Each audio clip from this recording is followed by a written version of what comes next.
You have begun a most important theme on how to conquer the strongholds in our life. As we carry our promises, we also remember that our God is a covenant maker and also a covenant keeper. And we worship a faithful God who keeps His word.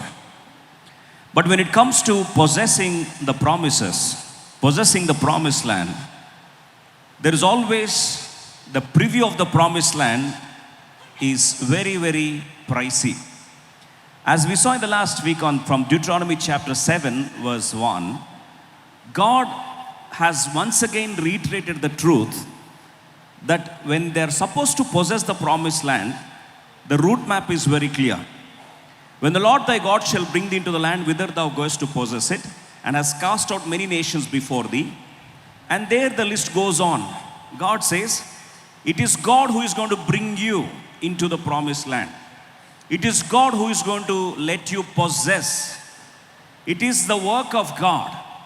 But when it comes to the enemy, Bible is so clear about it that there are 7 nations. See the last line.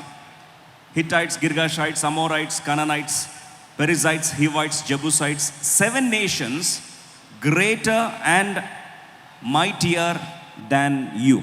This is where we need to understand the point. When God said that 7 nations are greater than you, God has very clearly spoken about the strength of the opponent. When God says it is greater than you, it doesn't mean that it is greater than God. This is where we need to understand the point. They might be stronger than us, but they are not stronger than the God that we worship. They may be powerful than us, but they are not powerful than the Lord that we worship.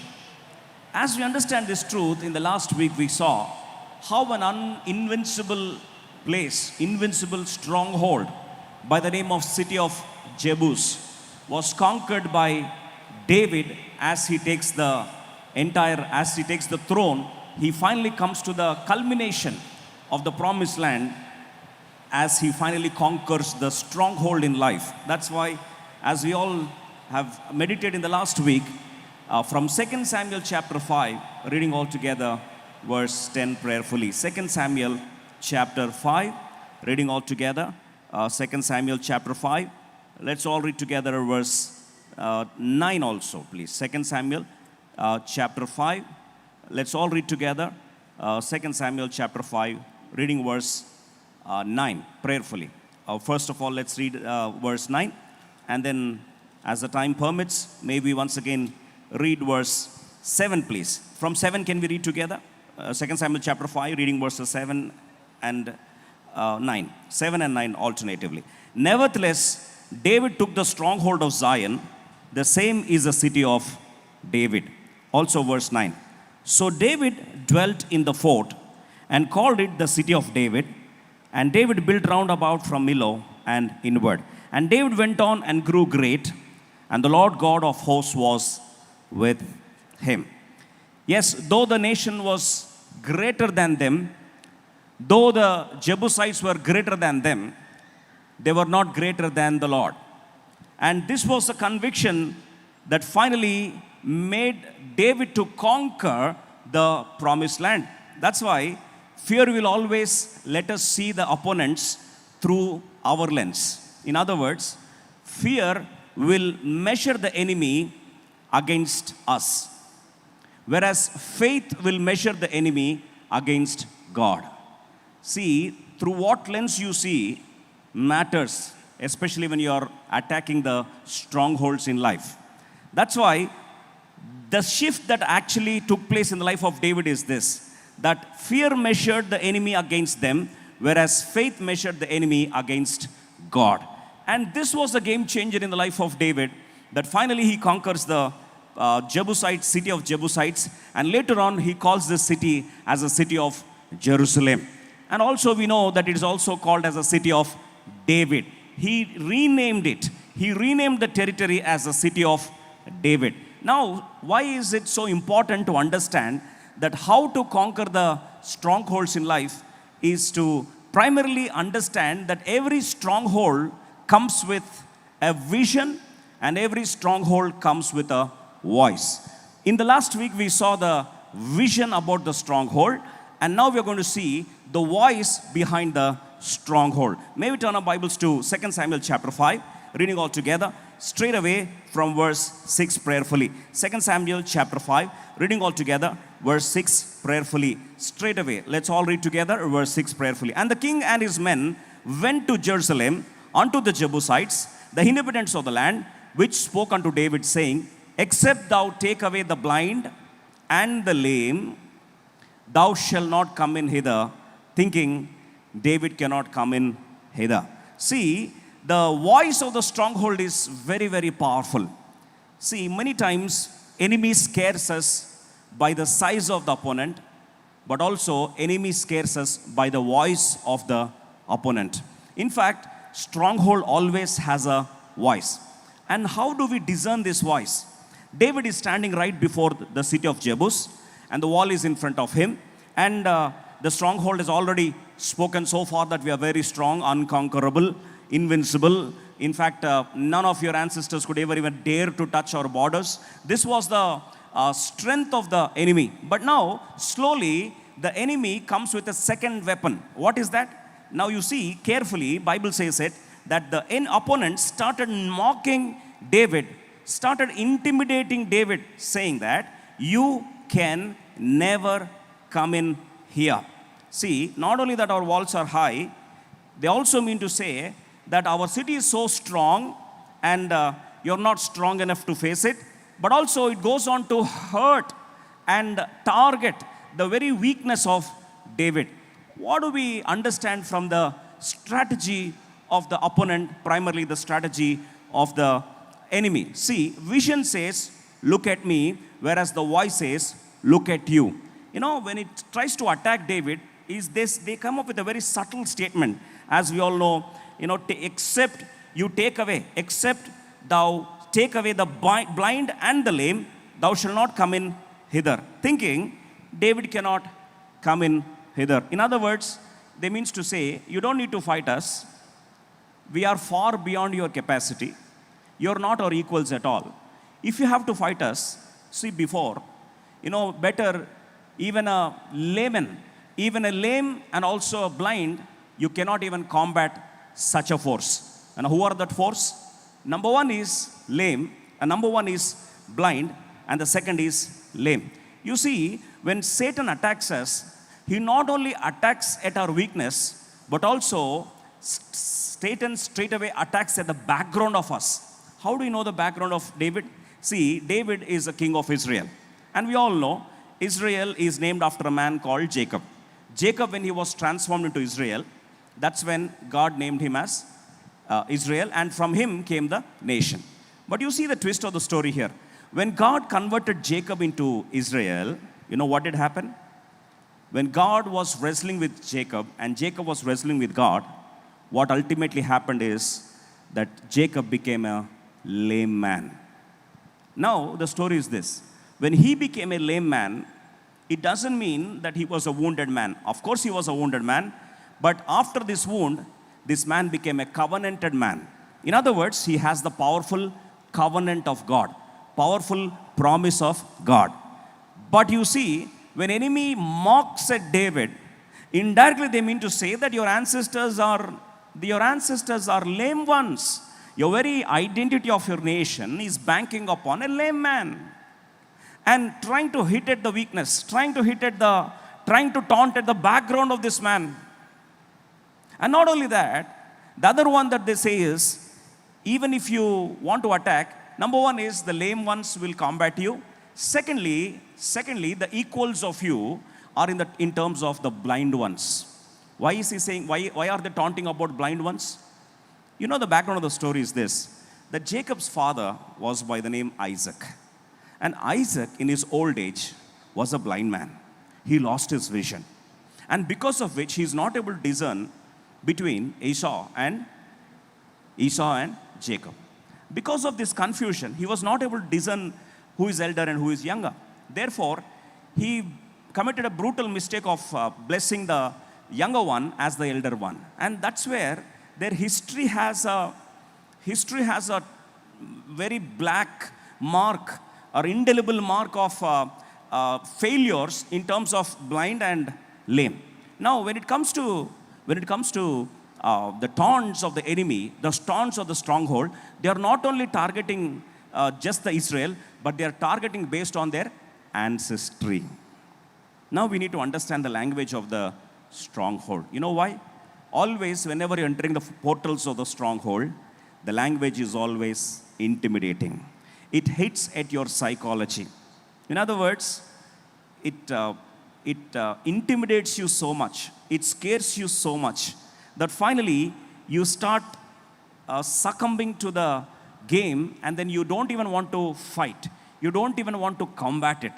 As a reason, what exactly happens is, it turns out into a humiliation game.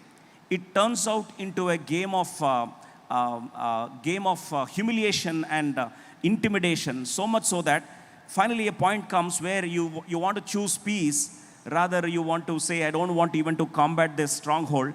When anyways my ancestors could not combat it, when my ancestors could not win over it, why should I even risk it? Now you see, Satan wants to attack the father, the roots, the weakness, their family, their ancestry, their history, their honor. See, in other words, they're trying to whisper, look where you came from. See, try to understand who you are. And that hurts in a different way. That hurts in a way that you can't even fathom. It totally decapacitates you so much that you don't even have the fighting spirit to fight. And he's not only attacking the body, but now Satan is attacking the belongingness of this nation. Not only the body, but the belongingness. Not only questioning the skill, but also questioning the story behind their life. Not only questioning their present, but they're trying to open the past by once again triggering those wounds of this nation. Dear church, always we need to understand, Satan's strategy remains to be the same. Now it turned out to be a shame factor. Now, see, taking an ancestral wound and trying to make it a generational wound. You try to understand the story behind taking an ancestral wound. Now they're trying to convert it into a generational word. Not only that, they're taking yesterday's pain and they're trying to make tomorrow's prophecy. See, this is what Satan does. It makes you pick your yesterday's pain and then you label it as tomorrow's prophecy. You'll say, never I can ever fight again. And it not only takes the scar, it takes the scar and makes it a sentence for life. And you are stuck in the loop, and that wound not only touched the body, but the wound actually, when Lord has actually wounded these men of God, especially Israel, with the wound came the covenant. And Satan does not want you to ever look at the covenant. He only wants you to look at the wounds. And therefore you are lost. Because it is a wound, you only look at your wound and you forget the covenant behind the wound. But always understand, every wound comes with a covenant from God. And when you understand this mystery behind your wounds, you will never be broken. Rather, you will bank on the very covenant that God has made in the process of wounding you. In the history, if you see, many great men of God and women of God or men of faith have been wounded in their journey. And in the process of their wounds, you know what they received? They received the covenant from God. And Satan does not want you to look at the covenant. Satan wants you to look at the wounds. But now the mystery is this. Yes, God has wounded them, it is true. Yes, they struggled, it is true. But with the scars came the covenant, which is invincible. And that's where, now let's turn our Bibles to the third important truth of the day. That's why number one was the vision of the stronghold, which we saw in the last week.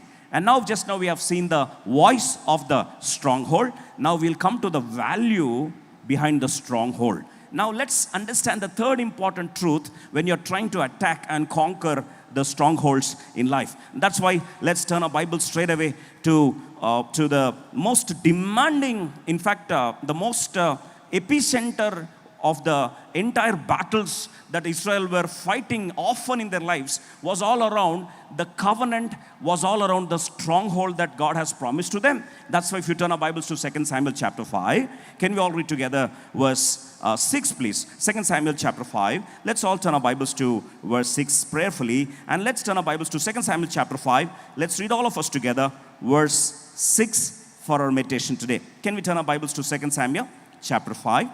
verse 6. Can you all read together, please? And the king and his men went to Jerusalem unto the Jebusites. Now, Jebusites are stationed in the city called Jerusalem. Now we need to understand what is the value of the stronghold. Whenever it comes to our risk in life, we always take the risk based upon the value behind it. Supposing we want to do something, unless we see the value behind it, we don't even want to venture about it. Now, what is the value of the stronghold? Dear church, the name of the stronghold is called City of Jerusalem. Now, what is the mystery behind the City of Jerusalem?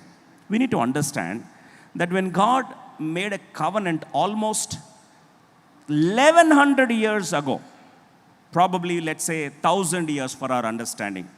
When God made a covenant 1000 years ago, and it was a first mention, whenever God made a first mention about this very particular place, God talks to it to the patriarch by name Abraham.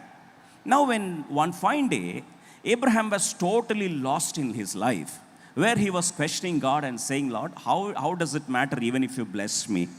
I know that you are a God most high, and once you bless it, nobody can reverse it. But how does it matter to me? Because I don't even have a hair in my life. I don't even have a legacy in my life. How does it profit me? And at this moment, when God encounters Abraham, he comes up to Abraham with a covenant in life. Now let's come to the story. Genesis chapter 15, verse 18, 19, and 21. Can we just read verse 18 and then verse 21? Genesis chapter 15, verse 18. Let's all read together prayerfully, please. And in the same day, the Lord made a covenant with Abraham, saying, unto thy seed have I given this land, from the river of Egypt unto the great river, that is river Euphrates. Now, when God mentions about the covenant, God never surprises Abraham nor any of their children by a sudden shocking news. In fact, God said, the covenant is very clear. Covenant is very clear. Bible says it very clearly. If you start reading from verse 19, God says it so clearly. First of all, he starts with Kenites, and then Kenizzites, and the Cadmonites. Now come to verse 21, just to save time. See, let's come to verse 21, and let's read all together. Verse 21 prayerfully. And the Amorites, and the Canaanites, and the Girgashites, and the Jebusites. God's covenant has a comprehensive plan. When it comes to a comprehensive plan, I'm not talking about an insurance plan. Sometimes, when you are taking an insurance policy, they say this is a comprehensive insurance policy which will cover all the things, right? Sometimes, when you're purchasing a car, especially you want to go for an insurance, you say bumper to bumper, it's a comprehensive insurance package. Now here, the covenant came with a package. And covenant came with a comprehensive policy. What is a comprehensive policy? What's the last name in the policy? Louder. Jebusites. Now, who are these Jebusites? Jebusites are the inhabitants of the city called Jebus, which later on was called as Jerusalem. Now, the twist is here. Why should God mention about Jebusites? And why should that be the comprehensive covenant package? And why should God make it very, very clear, not only to David, but so many years ago, to the very man whom God has called and has promised these promises unto him? Now, when God mentions this, now there is an important question for all of us to ponder. Dear church, I want all of us to understand this. See, whenever you come to the covenant, whenever it comes to the promise of God, don't just take it casually. See, a problem with all of us is this. We are so excited to take the promise, but we don't have the excitement to understand the promise. We are so excited to take the promises of God. We are so excited to receive the promises of God, but we are not excited to meditate upon the promises of God. I'll tell you why. Because rest of the Israelites, they were excited of the promised land, but they never understood the importance and the comprehensive coverage of the covenant that they're supposed to conquer. See, it is not they who is going to fight, but it is the covenant maker who is going to enter the fight and the battle. When they fail to understand this, after this life, of course, Joshua tried.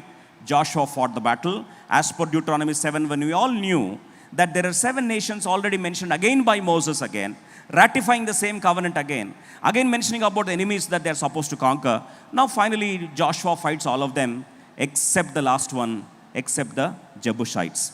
So also, Caleb joins with Joshua, and all the 6 powerful nations are already been conquered, but the last nation, or the last nation by name Jebusites, were left unconquered. And one attempt failed, and sometimes we say failed attempts means failed promises of God. See, immediately we rephrase it and say, yes, great man of God Joshua tried and he could not conquer. When he cannot conquer, how can we conquer? Therefore, failed attempt is equal to failed promises. This is how we conclude the story, don't we?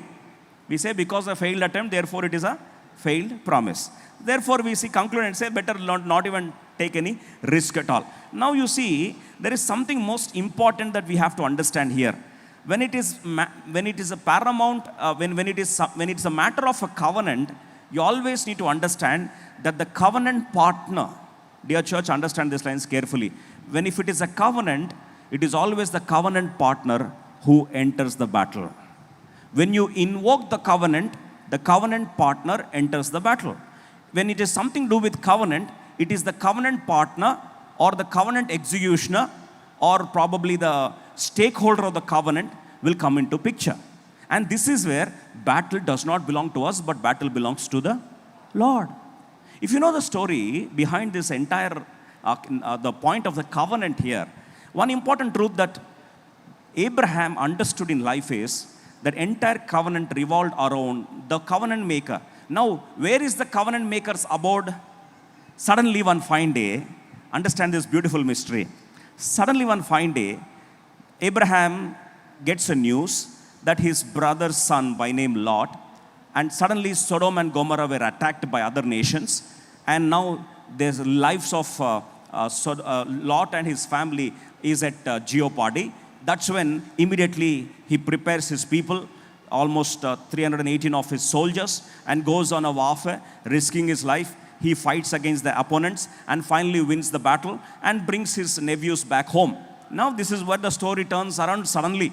As he's coming back, the king of Sodom king of Sodom is waiting to honor Abraham, and therefore he says, Abraham, whatever you have fought in the battle, whatever may be spoil, you take the entire spoil, just give the people to us. Now, this is a GDP of 9 nations, which is a very, very serious value to the state exchequer. Now, when he comes with such a demand as this, there is suddenly another appointment. Understand this story. There is suddenly another appointment encounter. The very God, the Most High, sends his high priest. And what is his name? His high priest's name is Melchizedek. Now, when Melchizedek introduces himself, we need to understand it very carefully. When Melchizedek introduces himself, he says, I am the priest of the Most High God. Okay, fine. Now we understand he is the priest of the Most High God. Now there is another twist of the story. Genesis chapter 14 verse 18. Can we all read together, please? Genesis chapter 14 verse 18. Now let's all read together. The very introduction of Melchizedek. Can we all read together? And Melchizedek, king of what? Are you with me? Who is Melchizedek here? Who is Melchizedek here? King of Salem. Let's pause for a while. When Melchizedek is introducing himself to the covenant partner by name Abraham, Melchizedek says, you know who am I? I am king of Salem, or king of Shalem. In other words, from Shalem comes the word Jerusalem. It's a city of peace. Here he says, I am the king of Shalem, the place. Now, where does this priest live? Where does this God of peace live? Now, when it comes to introducing himself, Bible goes on to say that this is the place where the honor of God dwells. If you turn our Bibles to Psalm 76, verse 2. Can we read verse 1 and 2? There is a dwelling place of God. There is a dwelling place, an address of God. You see, it's not only the address of the covenant. Jerusalem is not only the address of the covenant. Jerusalem is also the address of the covenant partner. Let me all read together, please. In Judah is God known. His name is great in Israel. Verse 2. In Salem also is his tabernacle and his dwelling place in Zion. Now, we are going a little deeper, try to understand the point. City of Jerusalem is not only the city of covenant. Of course, it is a city of covenant. We saw from Genesis chapter 15, verse 21. And the last city, the last place is this. And that is where we see that the comprehension of the entire comprehensiveness of the entire covenant culminates or ends with the place called Jebusites, or the city of Jebus, or city of Jerusalem. But the other side of the story is this. The covenant partner who signed the deal with Abraham has a residing place in his life. Now, where does he reside? Who is Melchizedek? Melchizedek is a king of Salem. Now, what happens in this place called Salem? Verse 2. In Salem also is his tabernacle and his dwelling place. Dear church, I want all of us to understand. I know things are becoming deeper, but we need to understand the truth behind this stronghold. Why is it called a stronghold? Because the enemy is seated on the covenant place. Enemy is sitting on the dwelling place. Enemy is sitting on the covenant city. Enemy is sitting on the honor. Enemy is sitting on the dwelling place. Another important truth that we need to understand is Abraham encountered the king of Salem and he received the promise. Now David understands how serious this covenant is. You know, one of the secret of David is, you know why rest others were running away looking at Goliath? Why rest of them were scared of the taunts of Goliath? Because whenever it comes to stronghold, rest of them saw the enemy and ran away, including Saul. They ran away looking at Goliath. But you know, when David enters the story of Goliath, you know what does he say? First thing he invokes is this. He says, who is this uncircumcised Philistine? Now, understand the story. What is his address? This guy, or his Goliath, is an uncircumcised Philistine. Now, what is meant by uncircumcised or circumcised? In Genesis chapter 17, whenever God was ratifying his covenant with Abraham, he says, Abraham, your next generation, if I have to invoke the covenant, if I have to be the covenant partner, if I have to bless you phenomenally, if I have to fight your battles, this promise is not only for you, it is for your entire generations, for nations and generations forever. But one condition is this: if I have to know that they are my covenant partners, there should be a sign of the covenant which is called as circumcision. In other words, David says that Goliath doesn't have covenant, whereas we all have covenant in our lives. Now, when David enters into the battle, at the battle of Elah, you know, first thing that he says is, I invoke the covenant of God. So far you have been seeing the enemy, but I see the covenant partner. In other words, the battle belongs to the covenant partner. In other words, the battle belongs to the Lord's.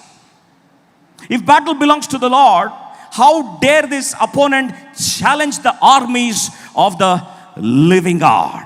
And now David says, I come to thee in the name of the Lord, the Most High, the name of the Lord of the armies of the Israel, and I'm coming to you invoking the covenant of God. Whereas Goliath, you don't even have the covenant mark in your life. Now, as he enters the battle, he's invoking the very covenant of God. That's when the story totally takes from this army unto the Lord of the hosts of the army. He takes the charge. Dear church, I want all of us to understand this point. See, whenever you commit your life unto the covenant of God, whenever you remember the covenant of God, whenever you invoke the covenant of God, I want all of us to understand the covenant partner takes the story, covenant partner leads the story, covenant partner fights the battles, it is his job, not our job. It is God's job to fight and to win the battle. Now, David comes straight away and remembers and says, "You Jerusalem, you are a part of the covenant, and my ancestry has forgotten that there is an epicenter of the covenant of God, all revolving around city of Jerusalem. That's where the honor of God dwells. That is where the presence of God dwells. That is where my ancestor by name Abraham received the blessing from Melchizedek, and he is the king of Shalem. You have been an occupant of this place. We are the covenant partners of this place. You all are illegal immigrant. You finally built it as a walled city and you made it as your own city. You're just relabeling this city as yours doesn't mean that it doesn't belong to our promise. Now we need to understand this story very clearly. When Abraham encountered, he just encountered in covenant. But when David encountered, he eventually inherited the very kingdom which is meant to be the place of the covenant. As a matter of fact, we all need to understand this important story. David knows that if I enter into this place, I'm not entering at my capacity, neither am I entering with the capacity of the opponent, nor with the capacity of my own army. I'm entering in the capacity of the covenant holder. In other words, the battle now belongs to the Lord. You may be saying, what happened to the covenant for so many years? It's almost 1,000 years passed by. You know what David knows? Deuteronomy chapter 7 verse 9. David knows that God is a faithful God who keeps his covenant. You know what is God's introduction? Moses reminds the church. Of course, Moses reminds Israel and say, you need to know who is our God.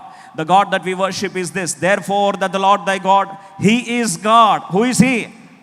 Who is he? He is a faithful God. What is the faithfulness of God? Can you read it, please? All of us together.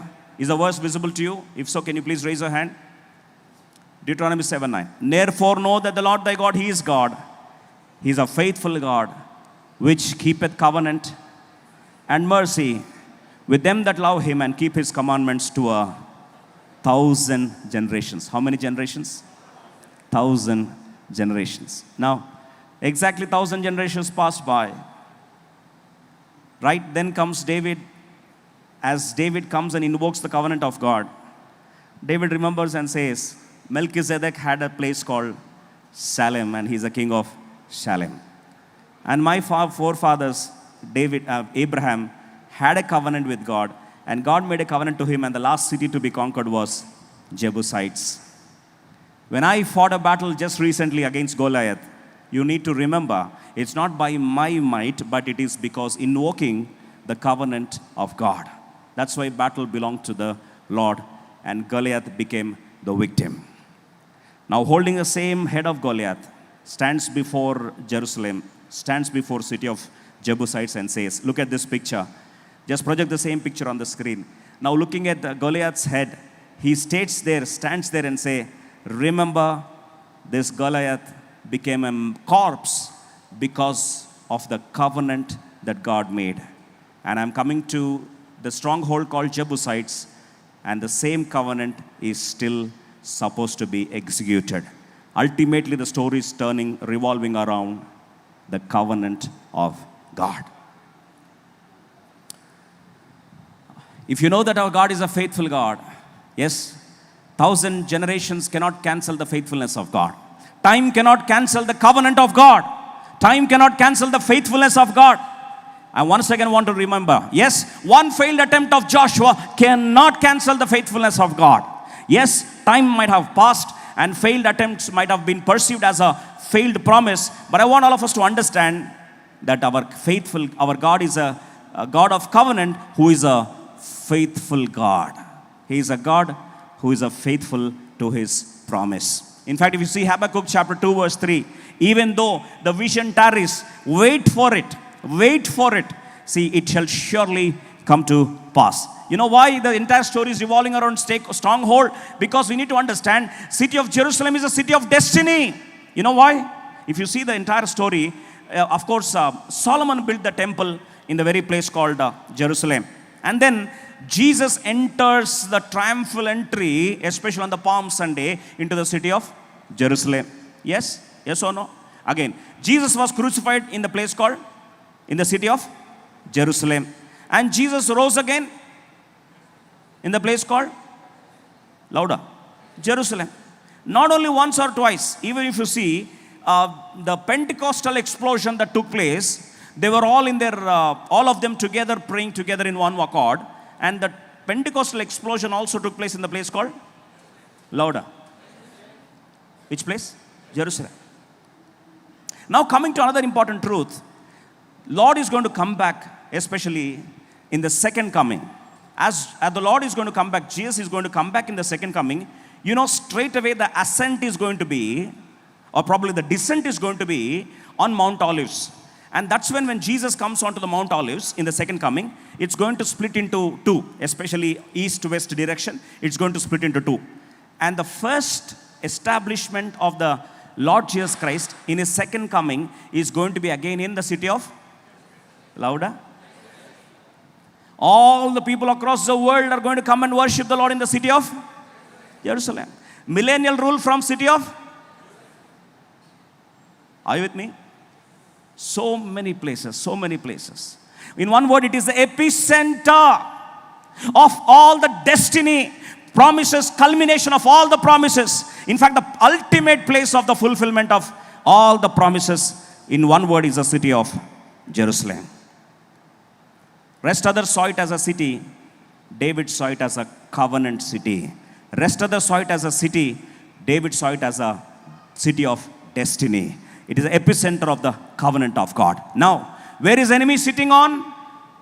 Enemy is sitting on the city of destiny. Dear church, I want all of us to understand. Enemy does not sit on a wasteland. Stronghold, enemy does not sit on useless places. If enemy is sitting there, it is a stronghold. It is a place of destiny. It is a place of value. It is a place where your destiny can be changed forever. And bigger destinies will always bring in bigger resistance. Bigger calling will always bring in bigger resistance. Bigger calling will always bring in bigger conquest. Bigger purpose will always bring in bigger fights. Bigger fights will always bring in bigger testimonies. And bigger testimonies will always come with bigger tests in life. Be prepared. And David has the spirit. That's why don't abandon a great destiny because of great resistance. You probably may say, since there is a lot of resistance here, probably this might not be my destiny. I want to tell you, your greatest resistance will be around the place meant to be your destiny. And don't forget that this is a pattern. I want to tell you, all of us understand that important truth in life, that the city of Jerusalem is also called the city of peace. That's why Satan always will attack your peace whenever it comes to your strongholds in life. See, suppose you are losing your peace in certain area. You know what is the other meaning of that? The other meaning of that is, it is your stronghold in life. How do you know that? King of Salem, by name Melchizedek. What is Salem means? Peace. Shalom means peace. Now I want to ask all of us, when it comes to peace, where is it located? In the stronghold. Who is sitting on the city of peace?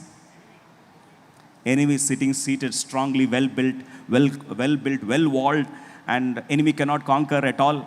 And now enemy is taunting them because enemy knows what is the price of the peace that is promised in our lives. Shall I tell you something? Peace in life is the costliest thing ever you can purchase. You probably may say money is costly, properties are costly. None of them. Peace is the costliest price. Peace is the costliest thing ever you can have. And I want to tell you something important. You know, why did God, the king of, why did king of Salem meet only Abraham? Why did king of Salem only bless Abraham? Did you ever get a thought? Why should king of Salem only bless Abraham? Why? Any guesses? Any guesses? You know what happened in Abraham's life? there is a background behind this story. In Genesis 14:18, king of Salem comes and meets Abraham. You know why? Because king of Salem means king of peace. Whenever somebody is a peacemaker, whenever somebody is a peace lover, whenever somebody is a peacekeeper, whenever somebody is a peacemaker, it goes without saying, the king of Salem comes and blesses them only. You probably may say, how? Matthew chapter 5, verse 9. There is a beautiful blessing. Of course, Beatitudes we know, right? Matthew chapter 5, verse 9. Can we quickly read this? Matthew chapter 5, verse 9. All of us. Blessed are the peacemakers.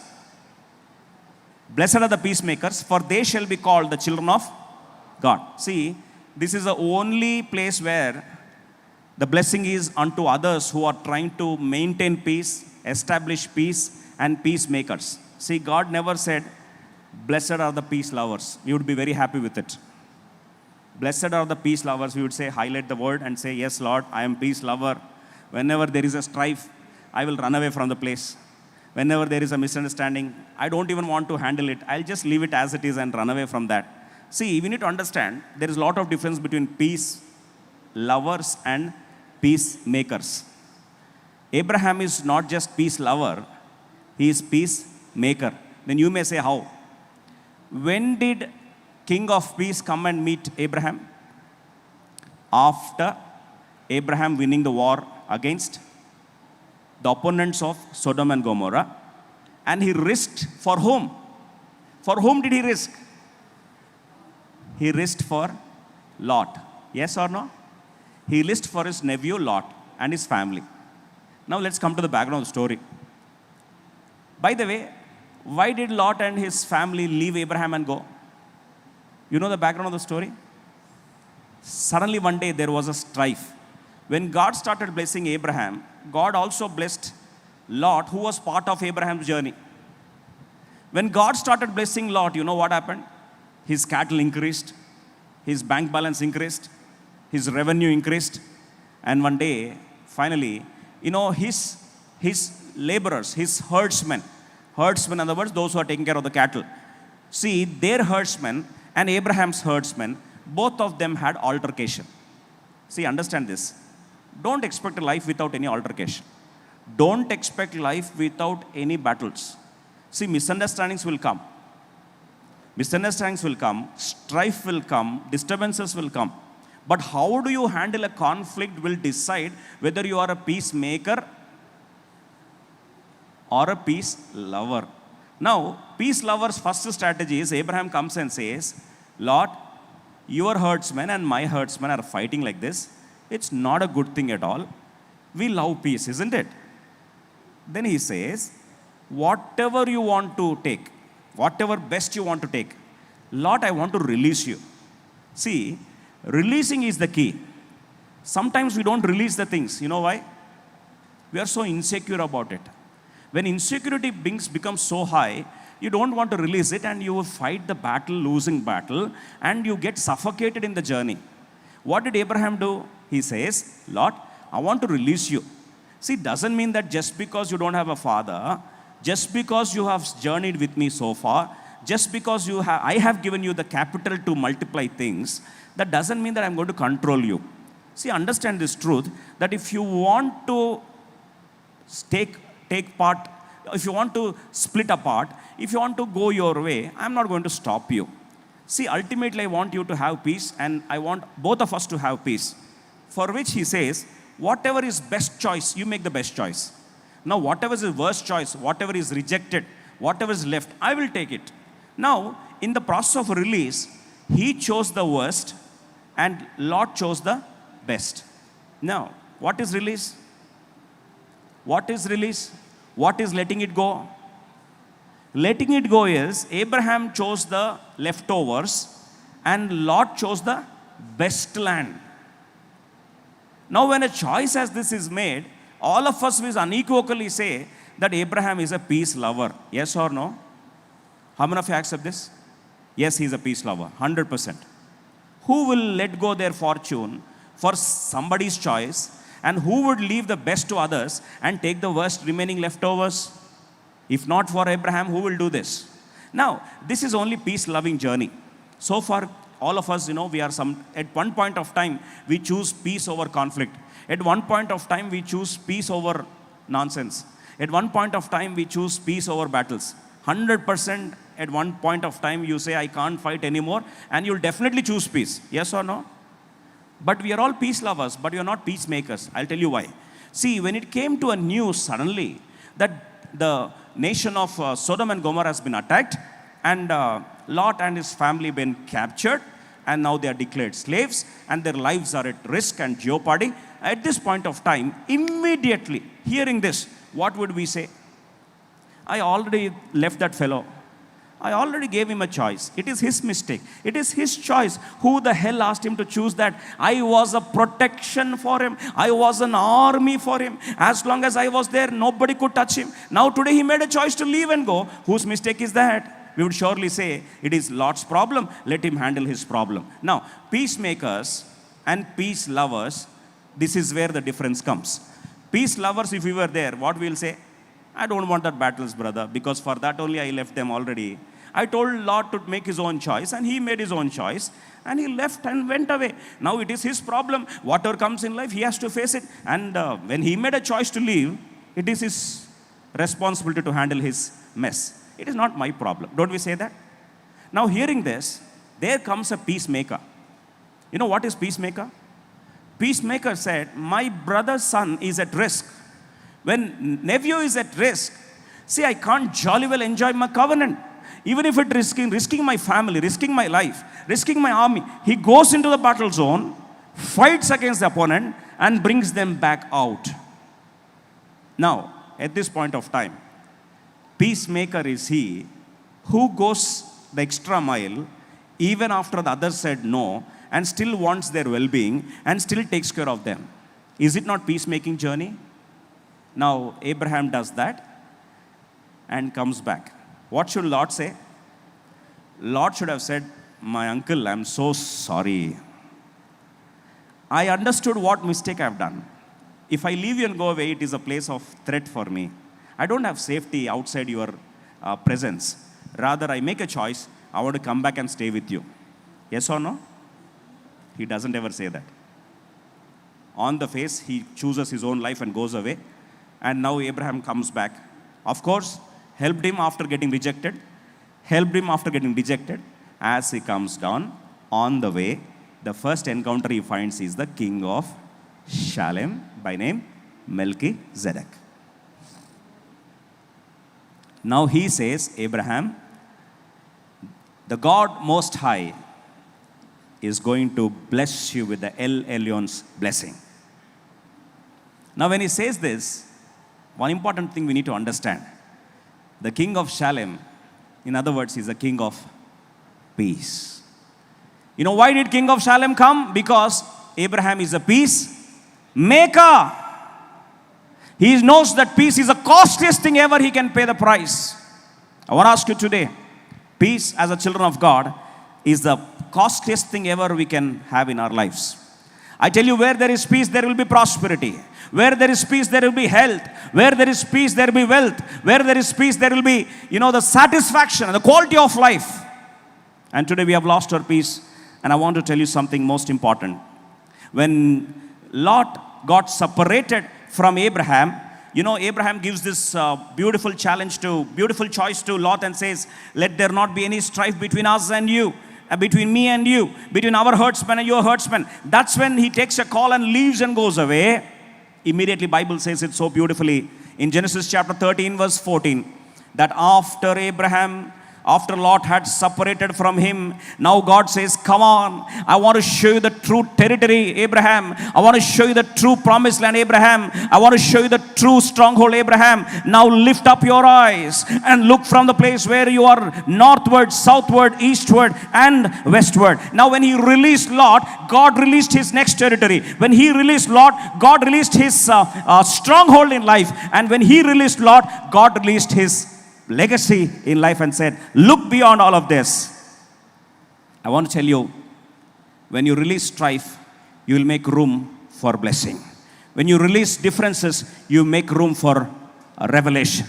When you release strife, you make room for the next level blessing and the next territory of covenant promises. That's when he sees that it is something to do with city of Jebusites, something to do with city of Shalem, in other words, city of Jerusalem. And the entire story is going to be around this city called Jerusalem. Dear church, I don't know what price we may have to pay sometimes. See, we are not supposed to fight the people. In fact, Bible says in Ephesians chapter 6 verse 12, we wrestle not against flesh and blood. Our problem is this. See, we are not supposed to fight against people. Our problem is this. See, instead of fighting against the robbers of peace, we fight against the very people whom God has given unto us. Is it not a mockery? See, when God said very clearly, people with flesh is not your enemy. Suppose, see, don't fight your wife, fight the strife. Don't fight your husband, fight the offense. Don't fight your children, fight the confusion. Don't fight the church, fight the gossip. Don't fight the division, fight the disturbances which are erupting because of the gossip and the loose talk that happens. The problem with all of us is the person is not always the problem. We fail to understand the difference between the person and the problem. We club them both and say the person is the problem, so and so is the problem. But I want all of us to understand that the person is different from the problem. We need to separate that. Gossip, see, suppose somebody gets angry, separate the anger from the person. See, unless and until you do that, you can never understand people at all. That's why you never will even try to go for a peacemaking strategy. In fact, don't make people your enemy when the real enemy is trying to steal your peace. And the real enemy is the enemy called Satan. And that's why whenever a problem comes, don't cut the person, cut the problem. See, we need to understand very clearly. Suppose you grow your nails. You grow your nails. Suddenly you want to cut the nails. Do you want to cut the nails or you want to cut the fingers? We'll cut the nails. But you know what we do? Because the nails are growing, we want to cut the very fingers only. See, cut the loose talk, cut the ego, cut the gossip, cut the differences, cut the offense, cut the strife, cut the egos in life. Not cut the people around. But we say, I don't want to see this person at all. In fact, if you see from Ephesians chapter 4, verse 31 to 32, what a beautiful mystery it is that Ephesians chapter 4, verse 31 and 32, Bible says, put away all the bitterness, all the wrath, all the anger, all the clamor, all the evil speaking. Put away from you with all malice. And you know what we do? Our problem is this. When somebody says something about somebody unto us, we don't want to clear it between the same person. What we do? We take the second person's opinion and form the prima facie case against the actual person and start hating that very person. I probably, if you see Matthew chapter 18 verse 15, Bible says it. If you have a fault with somebody, go straight to the person and speak to them. Don't hear the gossip about somebody, talking about somebody and telling about somebody's issue. And then you form an impression about that person and then start hating them. So then you don't want to get into the peace strategy. You don't want to be a peacemaker. See, Bible says if your brother trespass against you, go and tell him his fault straight before and tell him in aloneness, not before others. If he shall hear thee, thou hast gained thy brother. The problem with all of us is this. When it finally comes to Jerusalem, Jerusalem is a place where finally God had shed his precious blood. And when he shed his precious blood, what did he do? Colossians chapter 1 verse 20.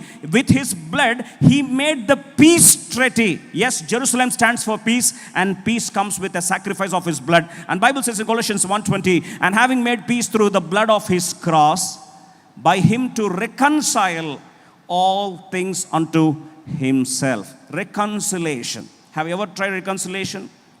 I don't know to whom God is speaking tonight. I don't know to whom God is speaking today. Reconciliation is the first step of a peacemaker. Reconciliation. Want to give him a chance to come again. See, many times we say, if once an issue happened, never I'm going to see their face. What is that? There is no scope for reconciliation at all. But Bible talks about reconciliation because Jesus made peace by shedding his precious blood, and that's how he brought the reconciliation in life.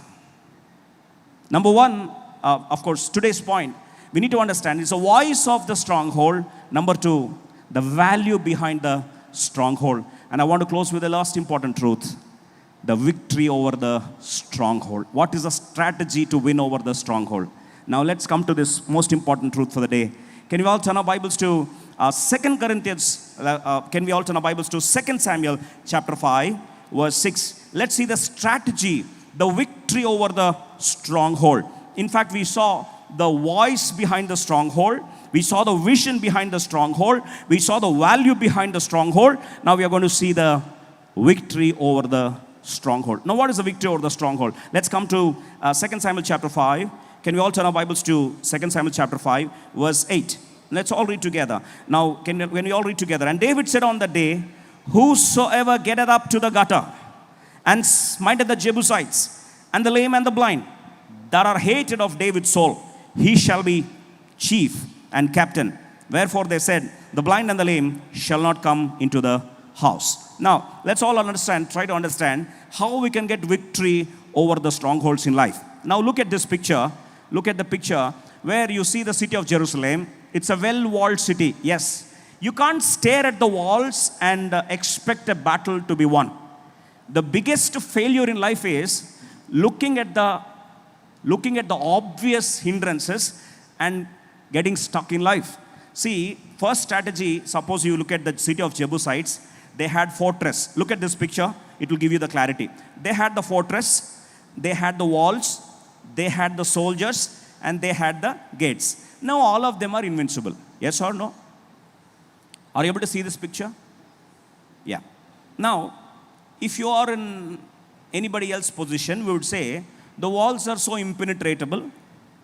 In fact, the city is invincible. There is no chance of even attempting an option to attack it. But you see, David does not sit before the wall and keep arguing with the wall.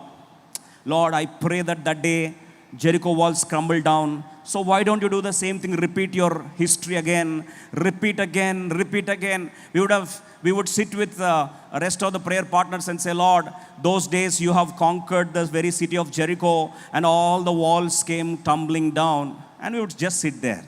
But you see, arguing with the wall or praying for the wall to collapse is not the strategy of the stronghold winners in life. If God has done in a certain way in the past, it necessarily need not be that God should repeat the same method. Our God is not so exhausted when He repeats a method. Our God's strategy is very, very clear. When the entire world stood there and arguing that these walls are impenetrable, see, God showed David a different strategy. Now understand, sometimes in life you might have come to the stronghold and you're stuck there.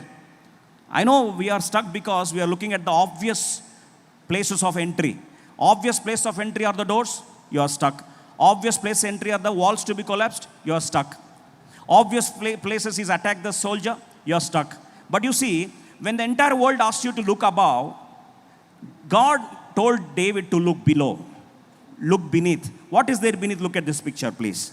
Just look at this picture. Maybe sometimes we are praying, Lord, break this wall. Let these walls crumble down. I'll tell you are fighting a losing battle and you're just wasting time. Now, when God says, change the perspective. Don't look above. See, from the top there is wall, but from below there is a waterway. From outside the city is blocked, whereas from another perspective, there is an access point. What is that access point? Are you able to see the access point? If so, can you please raise your hand? Now, what is an access point? The aqueduct unto the city. Probably this aqueduct, understand, is the very canal irrigation system of city of Jerusalem that would actually sustain the city of Jerusalem. It is actually a very, very secret strategy of the security mechanisms of Jerusalem. In other words, the biggest strength of Jerusalem is the aqueduct that Jerusalem built about. Dear church, we need to understand most important thing. Same city, same wall, same enemy, but a different perspective. Yes, same city, same walls, but a different perspective. Now look at the cross section of this image. Look at the cross section of this image. Now there is an aqueduct in which, of course, some 6 to 7 or probably approximately 4 to 5 or sometimes 7 people can jolly well walk into the city through the aqueduct. Now, David says, come on, soldiers, I'm giving you a challenge. There is an aqueduct going into the city from below. who would challenge to go through it, unawares just come out, pop out into the city of Jerusalem and straight away attack the soldiers who ever come. I'm giving a challenge. He will be made the commander-in-chief of the army. He will be made the commander-in-chief of the army. Now many soldiers came forward. It's a very simple strategy because the access point is far beneath. So they decided all of them to come together and attack. At this point of time, Joab says, I will take the challenge. And he comes, goes in through the water duct, and straight away they come out of the water duct, attack the enemy unawares, because all of the enemy were scattered at the walls. All of the enemy was scattered at the gates. Now they straight away go, burn the entire city, kill them brutally, and finally throw a mass massacre, and that's how David won victory over the stronghold. Now for all of us to understand, this is important truth in life. When everybody saw a wall, God showed a way. When everybody saw a wall, God showed a way. When everybody saw obstacle, God showed an opportunity. When everybody saw an end, dead end, God showed an access way. When everybody saw rejection, God showed redirection. When everybody saw pain, God showed preparation. That's why always God says this, Isaiah chapter 43 verse 19, behold, I am doing a new thing. I'm making a way in the wilderness. See, Bible says it very clearly, I make a way in the wilderness and rivers in the desert. Now what happened? The stronghold, the very stronghold of the city of Jerusalem is the water duct system.